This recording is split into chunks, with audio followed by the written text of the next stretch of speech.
Hello दोस्तों। तो आज की इस वीडियो में हम लोग सीखने वाले हैं कि इस तरह के प्रश्नों का गुणनखंडन कैसे किया जाता है। तो देखिए, हमारा पहला प्रश्न है 2x² प्लस 10x प्लस 12 और दूसरा प्रश्न है 2x² प्लस 10x माइनस 12। आने की सिर्फ यहाँ प्लस और माइनस का फर्क है, यहाँ प्लस 12 है, यहाँ माइनस 12 है। तो चलिए इस वीडियो में हम लोग इन दोनों प्रश्नों को बहुत ही डिटेल में समझने वाले हैं। तो अगर आप गुणनखंडन करना नहीं जानते हैं तो इस वीडियो को पूरा देखिए ताकि आपको कोई भी कन्फ्यूजन ना बचे गुणनखंडन से संबंधित। तो चलिए स्टार्ट करते हैं क्वेश्चन नंबर 1 से। तो देखिए, गुणनखंडन करने का जो पहला स्टेप होता है, हम देखते हैं कि यहाँ जो पहला पद है x², इसके पहले कौन सी संख्या है। तो यहाँ देखिए 2 है, यानी कि इस x² के साथ जो गुना में है वो 2 है। और जो अंतिम संख्या है उसे ढूंढिए। तो अंतिम संख्या यहाँ 12 है, जिसके साथ किसी भी x वाला टर्म नहीं जुड़ा हुआ है, सिर्फ यह नंबर है यानी कि संख्या है, बाकी सभी में x वाले टर्म जुड़े हुए हैं। तो आप क्या कीजिए, यहाँ जो पहली संख्या 2 है और जो अंतिम संख्या 12 है, इन दोनों को गुना करना होता है। देखिए, अगर हम गुना करते हैं तो हमें क्या मिलता है, 2 गुना 12 हमें मिलेगा 24। तो हमें 24 मिल चुका है। अब हमें दो ऐसी संख्याएं ढूंढनी है जिसे अगर हम गुना करें तो इस 24 के बराबर यानी 24 मिले, और जिसे अगर हम जोड़ें तो हमें इस बीच वाली संख्या यानी इस प्रश्न के जो बीच वाली संख्या 10 है, जिसके साथ सिर्फ x वाला टर्म जुड़ा हुआ है, इसके बराबर मिले, यानी कि हमें 10 मिलना चाहिए। दो ऐसी संख्या ढूंढनी है जो दोनों शर्तों को पूरा करता हो, यानी कि गुना करने पर 24 मिलता हो और जोड़ने पर हमें 10 मिलता हो। जोड़ क्यों रहे हैं, देखिए यहाँ जोड़ का साइन क्यों दे रहे हैं, ध्यान दीजिए कि इस 12 के पहले जो साइन लगा हुआ है वो प्लस का है, तो यहाँ हमें जोड़ना पड़ेगा, यानी कि जोड़ने से हमें 10 मिलना चाहिए। तो चलिए ढूंढते हैं ऐसी संख्याएं। तो ढूंढने का जो तरीका होता है, देखिए यहाँ जो हमें गुना करने पर जो संख्या मिल रही है 24, इस 24 को हम लोग अभाज्य गुणनखंडन करेंगे। तो अभाज्य गुणनखंडन कैसे करते हैं, ध्यान दीजिए। जैसे आप एलसीएम निकालते हैं तो इस तरह का एक फॉर्मेट बनाते हैं और भागा देना शुरू करते हैं। तो सबसे छोटी अभाज्य संख्या से यहाँ भागा देंगे। तो सबसे छोटी अभाज्य संख्या 2 है, 2 से भागा दीजिए तो 12 बार में जाएगा। अब फिर से देखिए 2 से भागा जा रहा है तो बिल्कुल जा रहा है, कितने आएगा, 6 आएगा। फिर से चेक कीजिए तो 2 से भागा जाएगा कितनी बार में, 3 बार में। अब यहाँ देखिए 2 से भागा नहीं जाएगा, तो अगली अभाज्य संख्या 3 है, उससे भागा दीजिए। तो 3 से 3 को भागा देंगे तो 1 मिलेगा। अब हमारा गुणनखंडन हो चुका है। इसे हम 24 बराबर लिख सकते हैं। तो 24 बराबर हम लिखेंगे इसे, देखिए क्या है, 2 गुना 2 गुना 2 गुना 3, यानी 2 गुना 2 गुना 2 गुना 3, यानी इस 24 का जो अभाज्य गुणनखंडन है वो इस प्रकार है। अब हमें क्या करना है, देखिए इन्हीं संख्याओं के प्रयोग से हमें दो नंबर्स ऐसे ढूंढने हैं जिन्हें गुना करेंगे तो 24 मिलेगा और जिन्हें जोड़ेंगे तो 10 मिलेगा। तो ऐसे नंबर कैसे ढूंढेंगे, देखिए यहाँ दिमाग लगाना होता है, आपको एक दूसरे पर प्रयोग करके देखना होता है कि ऐसी संख्या कैसे मिलती है। मान लीजिए अगर हम इन दोनों को गुना करते हैं तो हमें क्या मिलता है, हमें मिलेगा 4। देखिए हमें इन दोनों को गुना करने पर यहाँ 4 मिल रहा है। अब अगर इन दोनों को गुना करते हैं 2 गुना 3 तो क्या मिलेगा, 6। तो यहाँ से हमें दो नंबर्स ऐसे मिल रहे हैं, देखिए 4 और 6। इसे अगर हम गुना करेंगे देखिए 24 मिल जाएगा, 4 गुना 6 24, और 4 6 को अगर जोड़ेंगे तो 10 मिल जाएगा। तो अभाज्य गुणनखंडन करने के बाद जो नंबर से आ रहे हैं उन्हीं नंबर्स यानी उन्हीं संख्याओं के प्रयोग से ऐसी दो संख्या हम ढूंढ रहे हैं। तो हमें संख्या मिल चुकी है जो 4 और 6 है। तो देखिए अगर हम 4 गुना 6 करते हैं तो हमें 24 मिल जाता है, और 4 और 6 को अगर जोड़ते हैं तो हमें 10 मिलता है, यानी दोनों शर्तों को पूरा कर रहा है ये दोनों संख्या हैं। अब हम क्या करेंगे, इसका गुणनखंडन इन्हीं संख्याओं के प्रयोग से करेंगे। कैसे, देखिए आप सबसे पहले जो नंबर्स हैं 2x² उसे सेम लिख दीजिए, देखिए 2x²। उसके बाद यहाँ देखिए प्लस है तो प्लस भी लिख सकते हैं आप पहले। अब ध्यान दीजिए इस 10x को हमें चेंज करना है, किसमें, इस 4 + 6 में। लेकिन यहाँ x का टर्म है यानी इसके साथ x भी जुड़ा हुआ है, तो इन दोनों के साथ हम लोग x जोड़ देंगे, यानी 4x + 6x कर देंगे। देखिए 10x के बदले हम लोग 4x + 6x कर देंगे, क्योंकि इन दोनों को जोड़ेंगे तो हमें सेम वैल्यू मिलने वाला है जो 10x हो जाएगा। अब यहाँ जो बचा हुआ टर्म है 12, उसे +12 लिख दीजिए। तो हम लोग इन्हें 4 अलग अलग पदों में तोड़ चुके हैं। तो आप चाहें तो यहाँ से आप कॉमन ढूंढ सकते हैं, और नहीं तो आप इसे और एक स्टेप बढ़ा के इसे विस्तार कर सकते हैं। कैसे विस्तार करते हैं, देखिए अगर हम इस फर्स्ट पद की बात करते हैं तो 2x² को कैसे लिख सकते हैं, देखिए इसको गुणनखंडन करेंगे। इस पहली संख्या 2 जो है इसके साथ, उसका गुणनखंडन क्या हो जाएगा, सिर्फ 2 हो जाएगा।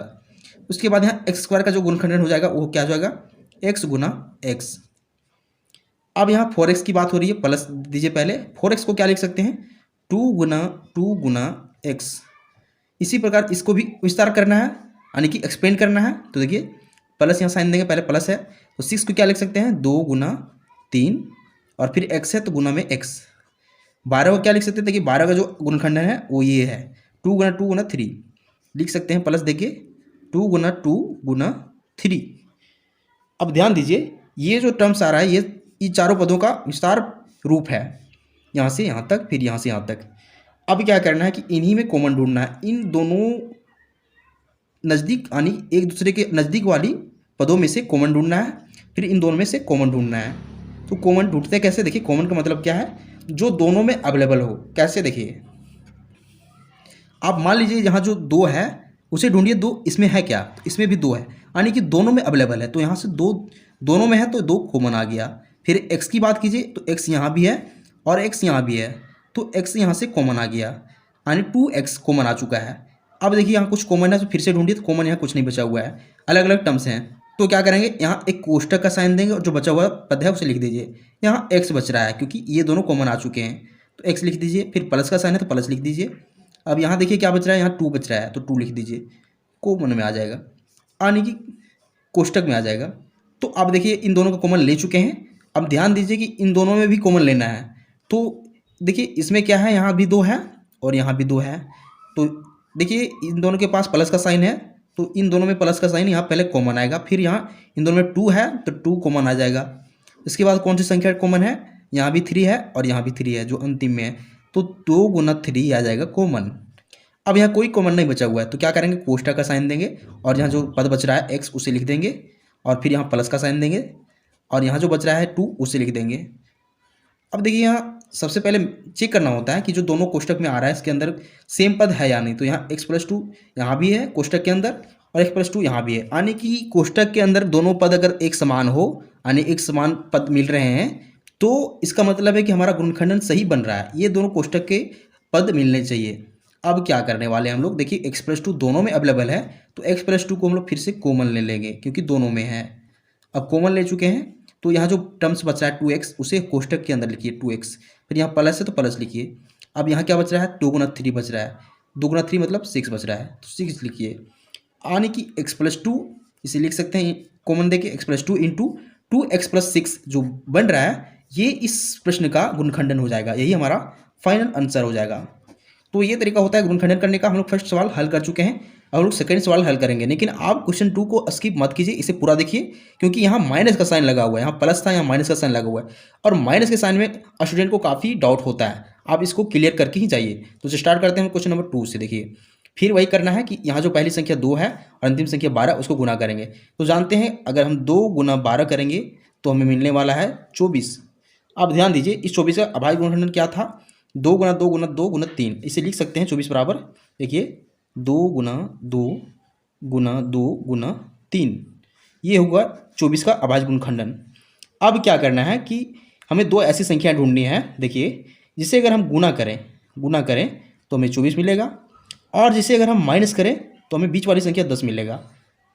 आपके मन में सवाल उठ सकता है कि यहाँ माइनस क्यों करना है, क्योंकि यहाँ जो अंतिम संख्या है उसके पहले साइन क्या लगा हुआ है, यहाँ माइनस लगा हुआ है, तो हमें माइनस ही करना पड़ेगा यानी घटाना पड़ेगा। तो ऐसी 2 संख्या कौन सी है जिसे घटाने पर हमें 10 मिले और गुना करने पर हमें 24 मिले, वो कहाँ से मिलेगा, तो इन चारों गुणनखंडों में से हमें मिलेगा। इन्हीं चारों गुणनखंडों के प्रयोग से हमें संख्याएं ढूंढनी है। देखिए कैसे ढूंढते हैं, तो आप यहाँ ध्यान दीजिए, अगर हम गुना करते हैं इस 3 को 2 से, फिर 2 को 2 से, यानी कि 3 दूना 6, 6 दूना 12 हो रहा है, यानी कि इनका जो गुणनफल आ रहा है 12 आ रहा है, और जो बच गया 2, यानी कि इसे 2 गुना 12 लिख सकते हैं। 2 संख्या में 2 और 12 मिल चुका है, तो अगर हम देखिए 2 गुना 12 करें तो क्या हमें 24 मिल रहा है, फिर अगर हम 12 में 2 माइनस करें तो क्या हमें 10 मिल रहा है, यानी कि ये दोनों शर्त फिर से पूरा हो रहा है, और ये संख्या क्या क्या है, 2 और 12 है। तो इन्हीं संख्याओं के प्रयोग से अब हम इसका गुणनखंडन करेंगे। कैसे, फिर से वही काम करना है। यहाँ जो पहला पद है 2x² उसे सेम लिखिए 2x²। अब यहाँ इस प्लस 10x को चेंज करना है इसके फॉर्म में, यानी यहाँ 12x - 2x हो जाएगा। इसके साथ हम लोग x का टर्म जोड़ देंगे ताकि इसका जो वैल्यू आएगा वो 10x आ जाए, यानी बीच वाली जो पद होती है 10x उसका जो वैल्यू है इतना आएगा। तो इसे लिख सकते हैं 12x - 2x, यहाँ प्लस का साइन देना है क्योंकि पहले प्लस है। इस 10x को लिखेंगे 12x - 2x। अब यहाँ -12 अंतिम में उसे भी लिखिए। अब हमें क्या करना है, फिर से एक्सपेंड करना है, तो हम 2x² को लिख सकते हैं 2 गुना x गुना x। 12x को क्या लिख सकते हैं 2 गुना 2 गुना 3 गुना x। इस 2x को क्या लिख सकते हैं -2 गुना x। यहाँ 12 को क्या लिख सकते हैं -2 गुना 2 पुनः 3। ये हो गया इन चारों पदों का विस्तार फॉर्म यानी विस्तार रूप। अब क्या करना है, यहाँ से कॉमन ढूंढना है इन दोनों आमने सामने वाले पदों से, फिर यहाँ भी कॉमन ढूंढना है।